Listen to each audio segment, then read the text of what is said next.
भूतों के चक्कर में डरावनी कहानियां। डा. AKB सिन्हा ने एक बार बक्सर से आरा आने के दौरान प्रेतों से साक्षात्कार से संबंधित एक आपबीती कहानी सुनाई थी।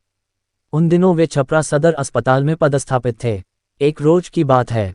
अस्पताल से रात करीब 12 बजे घर लौटे थे। तेज बारिश हो रही थी।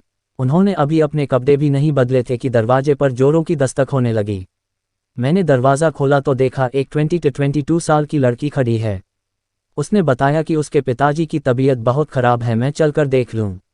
मैंने उसे बताया कि मैं रात में मरीज नहीं देखता। इस पर वह बहुत गिड़गिड़ाने लगी। मेरी पत्नी को दया आ गई। उसने कहा कि इतना कह रही है तो जाकर देख लीजिए। मैं अन्ना सा बाहर निकला, अपनी कार निकली और उसे बैठने का इशारा किया। सुनसान सड़कों से होते हुए हम शहर से 5 से 7 किलोमीटर दूर एक कस्बे में पहुंचे।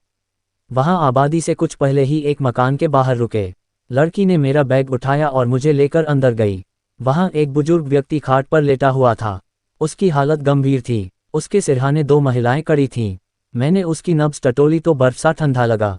शरीर भी ठंडा था। उसमें जीवन के कोई लक्षण नहीं थे, लेकिन वह धीरे धीरे कुछ बोल रहा था जो समझ में नहीं आ रहा था। मुझे कुछ समझ में नहीं आया तो उसे एक इंजेक्शन दिया और एक दवा खिलाने को दिया। सिरहाने कड़ी एक औरत ने उसे खिला दिया। एक टैबलेट सुबह में खिला देने के लिए भी दिया। इसके बाद चलने के लिए उठा तो लड़की ने मेरा बैग उठा लिया और कार तक छोड़ाई। अगली सुबह अस्पताल जाने के लिए घर से निकला तो सोचा रात वाले मरीज को देखता चलूं। मैं बस्ती में पहुंचा लेकिन वह मकान कहीं नहीं दिखा। मैं बस्ती में लोगों से पूछने चला गया। घटना की जानकारी देने पर लोग मुझे हैरानी से देखने लगे। एक बुजुर्ग ने बताया कि ऐसा कोई परिवार इस बस्ती में नहीं रहता।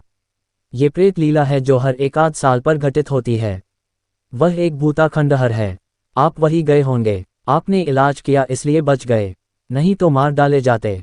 मैं भूत प्रेत पर विश्वास नहीं करता था। इस पर बस्ती के कुछ नौजवानों ने कहा कि उस जगह पर चलिए जहां वह मकान था।